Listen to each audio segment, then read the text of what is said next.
ஓம்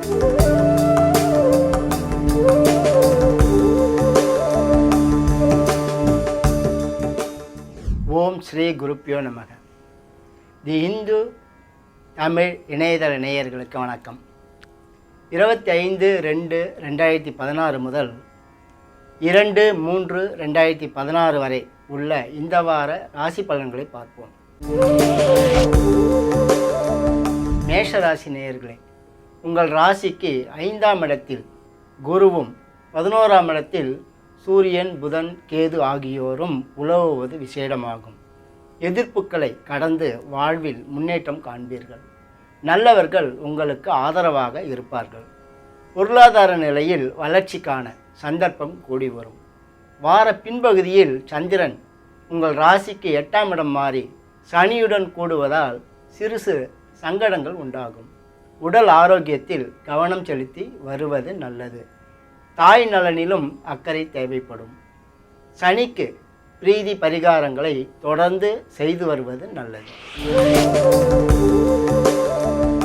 ரிஷபராசி நேயர்களே, உங்கள் ராசிக்கு அதிபதி சுக்கிரன் பலமாக இருக்கிறார். 10ஆம் இடத்தில் சூரியன், புதன், கேது ஆகியோர் உலவுவதும் சிறப்பாகும். இதனால் முக்கியமான எண்ணங்கள் வார முன்பகுதியில் நிறைவேறும். நல்லவர்கள் உங்களுக்கு உதவி புரிவார்கள். வியாபாரத்தில் வளர்ச்சிக்கான சந்தர்ப்பம் கூடி வரும். எலக்ட்ரானிக், கம்ப்யூட்டர் போன்ற நவீன விஞ்ஞான துறைகள் லாபம் தரும். கலைத்துறையினருக்கு வெற்றி வாய்ப்புகள் கூடும். கணவன் மனைவி உறவு நிலை சீராக இருந்து வரும். 27ஆம் தேதி முதல் செவ்வாய் உங்கள் ராசிக்கு 7ஆம் இடம் மாறி சனியுடன் கூடுவதால் கணவன் மனைவி இடையே சிறு சிறு பிரச்சனைகள் ஏற்படும். விட்டு கொடுத்து பழகி வருவது நல்லது. வீண் அலைச்சலை தவிர்க்கவும். ராகு, சனி ஆகியோருக்கு பிரீதி பரிகாரங்களை செய்து கொள்வது நல்லது.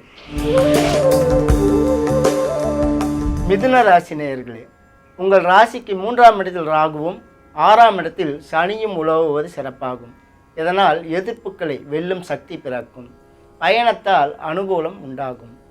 உழைப்புக்கு உரிய பயனும் கிடைத்து வரும். வார பின்பகுதியில் உங்கள் பராக்கிரமம் மேலும் கூடும். போட்டிகளில், பந்தயங்களில், வழக்கு யாஜியங்களில் வெற்றிக்கான சந்தர்ப்பம் கூடி வரும். புனிதமான காரியங்களில் ஈடுபாடு உண்டாகும். கலைத்துறையினருக்கு வெற்றி மேல் வெற்றி வந்து சேரும். குருபலம் குறைந்திருப்பதால் குருவுக்கு பிரீதி பரிகாரங்களை செய்து கொள்வது நல்லது. கடகராசி நேயர்களே, உங்கள் ராசிக்கு 2ஆம் இடத்தில் குரு சஞ்சரிப்பது சிறப்பாகும். இதனால் பொருளாதார நிலை உயரும். குடும்பத்தில் நற்காரியங்கள் நிகழும். நல்லவர்களின் தொடர்பு நலம் சேர்க்கும். நிலம், மனை, வீடு, வாகனம் போன்ற சொத்துக்களின் சேர்க்கையோ அவற்றால் ஆதாயமோ கிடைக்கும். 27ஆம் தேதி முதல் செவ்வாய் 5ஆம் இடம் மாறி சனியுடன் கூடுவது சிறப்பாகாது. இதனால் மக்களால் சிறு சிறு பிரச்சனைகள் ஏற்படும் என்றாலும் குருபலத்தால் சமாளித்து வருவீர்கள். சூரியனுக்கும் ராகு, கேது ஆகியோருக்கும் பிரீதி பரிகாரங்களை செய்து கொள்வது நல்லது. சிம்ம ராசி நேயர்களே, உங்கள் ராசிக்கு அதிபதி உங்கள் ராசியை பார்க்கிறார். ராசியில் குரு இருந்தாலும் அவரது பார்வை 5, 7, 9ஆம் இடங்களுக்கு பதிவதாலும் செவ்வாய் அனுகூலமாக உலவுவதாலும் வெற்றி வாய்ப்புகள் அதிகரிக்கும். மனத்துக்கு இனிய சம்பவங்கள் நிகழும். நல்லவர்களின் ஆசிகள், ஆதரவு இரண்டுமே கிடைக்கும். இயந்திர பணியாளர்கள் ஏற்றம் பெறுவார்கள். 6இல் சுக்கிரனும் 7இல் கேதுவும் இருப்பதால் கணவன் மனைவி இடையே சிறு சிறு சச்சரவுகள் ஏற்படும். குடும்ப நலனில் கவனம் செலுத்தி வருவது நல்லது. 27ஆம் தேதி முதல் செவ்வாய் சனியுடன் கூடி 4ஆம் இடத்தில் உலவும் நிலை அமைவதால் தாய் நலனில் கவனம் தேவைப்படும். வீண் அலைச்சலை தவிர்ப்பது நல்லது. சனி, ராகு, கேது ஆகியோருக்கு பிரீதி பரிகாரங்களை செய்து கொள்வது நல்லது. கன்னி ராசி நேயர்களே, உங்கள் ராசிக்கு அதிபதி சூரியனுடன் கேதுவுடன் கூடி 6ஆம் இடத்தில் சஞ்சரிப்பதால் எதிர்ப்புகளை வெல்லும் சக்தி பிறக்கும். சனிபலம் இருப்பதால் உழைப்புக்கும் திறமைக்கும் உரிய பயனை பெற்று வருவீர்கள். குடும்ப நலம் சீராகவே இருந்து வரும். பேச்சில் இனிமை கூடும். சுப காரியங்களுக்காக செலவு செய்ய வேண்டி வரும். வார பின்பகுதியில் செவ்வாய் பலம் பெறுவதால் எதிர்ப்புகளை வெல்லும் சக்தி பிறக்கும். இயந்திர பணியாளர்களுக்கும் இன்ஜினியர்களுக்கும் முன்னேற்றமான சூழ்நிலை உருவாகும். குரு ராகு ஆகியோருக்கு பிரீதி பரிகாரங்களை செய்து கொள்வது நல்லது.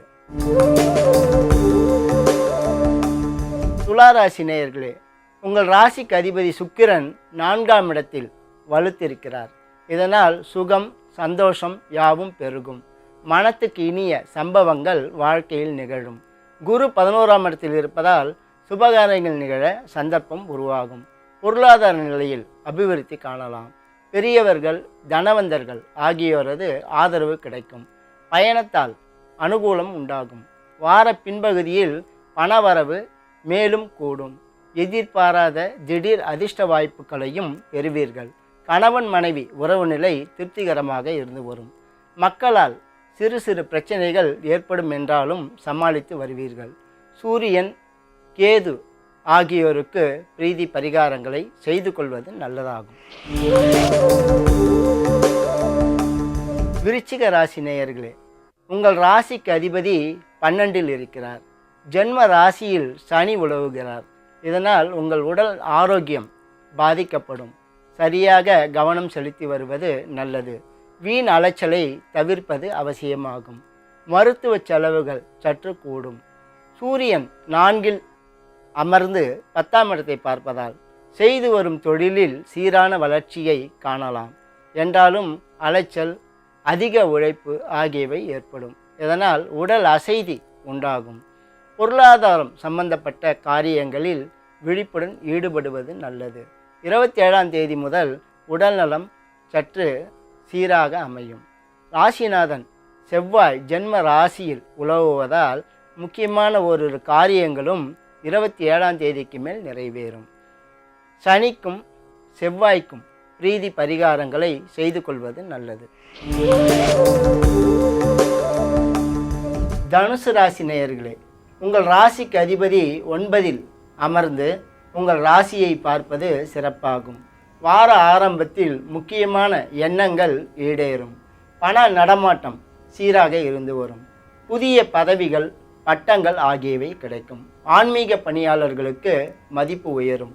சுக்கிரன் 2இல் இருப்பதால் கலைஞர்களுக்கு வெற்றி வாய்ப்புகள் கூடும். புதிய ஒப்பந்தங்கள் கையெழுத்தாகும். 12இல் சனி இருப்பது குறையாகும். எதிர்பாராத செலவுகள் இழப்புகள் ஆகியவை வார பின்பகுதியில் ஏற்படும்.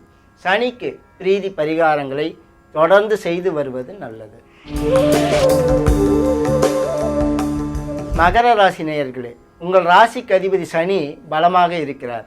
சனி உங்கள் ராசியை பார்ப்பதும் சிறப்பாகும். இதனால் உங்கள் அந்தஸ்தும் புகழும் மதிப்பும் வாழ்க்கை வசதிகளும் கூடும். சுக்கிரபலம் காரணமாக கலைத்துறையினருக்கு வெற்றி வாய்ப்புகள் கூடும். புதிய பொருட்களின் சேர்க்கை நிகழும். சனி பலம் இருப்பதால் திறமை வீண் போகாமல் இருக்கும். 2இல் சூரியன் கேது இருப்பதால் குடும்பத்தில் சிறு சிறு பிரச்சனைகள் ஏற்படும். பக்குவமாக சமாளிப்பது நல்லது. ராகு கேது குரு ஆகியோருக்கு பிரீதி பரிகாரங்களை செய்து கொள்வது நல்லது.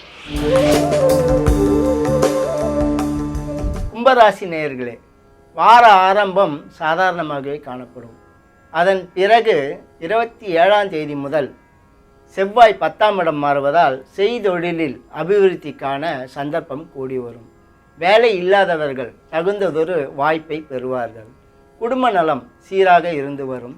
நல்லவர்கள் உங்களுக்கு ஆதரவாக இருப்பார்கள். பண நடமாட்டம் அதிகமாகும். வாழ்க்கை வசதிகளை பெருக்கிக் கொள்ள செலவு செய்வீர்கள். ஜென்ம ராசியில் சூரியன் கேது புதன் ஆகியோர் இருப்பதால் உடல் ஆரோக்கியத்தில் கவனம் செலுத்தி வருவது நல்லது. உஷ்ணாதிக்கத்தை குறைத்து கொள்ளவும். வார பின்பகுதி சிறப்பாக இருக்கும். சூரியன் ராகு கேது ஆகியோருக்கு பிரீதி பரிகாரங்களை செய்து கொள்வது அவசியமாகும். மீனராசி நேயர்களே, உங்கள் ராசிக்கு 6ஆம் இடத்தில் ராகு இருப்பதும் 11இல் சுக்கிரன் உலவுவதும் விசேடமாகும். இதனால் பயணம் சார்ந்த இனங்களால் அனுகூலம் உண்டாகும். புதியவர்கள் உங்களுக்கு நண்பர்களாகி உதவவும் செய்வார்கள். வெளியூர் வெளிநாட்டு தொடர்புடன் செய்யும் தொழிலில் வளர்ச்சிக்கான சந்தர்ப்பம் கூடி வரும். 27ஆம் தேதி முதல் செவ்வாய் 9ஆம் இடம் மாறி வலுப்பெறுவதால் தந்தையாலும் உடன் பிறந்தவர்களாலும் ஓரிரு எண்ணங்கள் ஈடேறும். 12ஆம் இடத்தில் சூரியன், கேது, புதன் ஆகியோர் இருப்பதால் எதிர்பாராத செலவுகள், இழப்புக்கள் ஆகியவை ஏற்படும். கைப்பொருளை பத்திரப்படுத்தி வைத்துக் கொள்வது நல்லது. சூரியன், கேது, புதன் ஆகியோருக்கும் குருவுக்கும் பிரீதி பரிகாரங்களை செய்து கொள்வது அவசியமாகும். பொதுவாக இந்த வாரத்தில் கடக, மகர ராசிக்காரர்களுக்கு சிறப்பான பலன்கள் கூடுதலாக உண்டாகும். இதர ராசிக்காரர்கள் அவரவர்களுக்கு சொல்லப்பட்டுள்ள பிரீதி பரிகாரங்களை முழு நம்பிக்கையோடு செய்து கொள்வதன் மூலம் கெடுபலன்களை குறைத்து கொள்ள முடியும். இனி அடுத்த வாரம் சந்திப்போம். வணக்கம்.